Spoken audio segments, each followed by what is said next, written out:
Today, we'll show you how to prepare clay for the pottery wheel and hand building, and introduce you to the process of making chamotte and colored clay. You'll learn about different types of clay, their characteristics, and storage methods. Clay comes in various colors depending on its composition. The main types are red and white clay. Red clay gets its color from an iron oxide content of up to 10%. It forms at the bottom of water bodies and in river floodplains. Red clay is very plastic and versatile but can stain clothes and skin significantly. White clay contains less than 1% iron oxide. In its raw form, it is grayish, and after firing, it becomes white. This material is widely used for hand building. In our studio, we prefer to use white clay in our workshops because it is convenient and easy to work with. Clay is also divided into natural and ceramic types. Natural clay is found in nature and can be harvested yourself, but it contains many impurities. This can be problematic for beginners, so it is recommended to use ceramic clay. Ceramic clays are industrially produced and purified from impurities, making them ideal for pottery and sculpting. This is the type we use in our studio. Now let's move on to preparing the clay. Purchased ceramic clay usually comes in bricks. If it has dried out and become too hard, it needs to be rehydrated. To make it suitable for molding, you'll need warm water, a cloth, and a container with a lid. Wet the cloth, lay it out.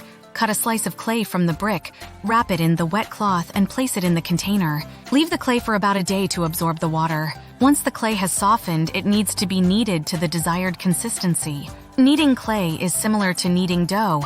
Use the lower part of your palms while your fingers hold the clay. Press away from yourself, constantly turning and flipping the mass. The clay should become homogeneous, soft, and elastic. Form a ball from the clay and start tapping it to remove air bubbles.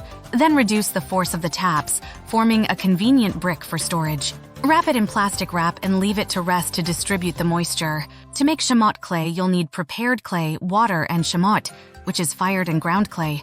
Knead the clay into a sheet. Add chamotte and a little water. Knead thoroughly and let it rest. Chamotte will give the product strength and texture. To make pigmented clay, knead the clay into a sheet, add pigment and a little water, and mix thoroughly until the color is uniform. Wrap the clay in plastic wrap and let it rest for a couple of days. For storage, clay is usually wrapped in plastic wrap or placed in a plastic bag.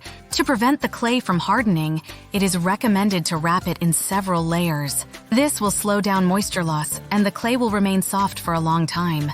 Under proper storage conditions, pottery clay retains its properties for several years. It is important to minimize its contact with air. Vacuum packaging is ideal. That's all.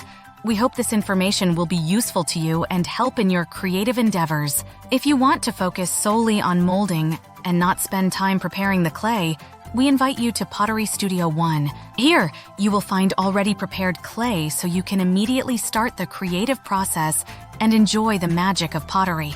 Don't forget to like and subscribe to our channel for more useful tips and workshops. Remember, anyone can become a creator.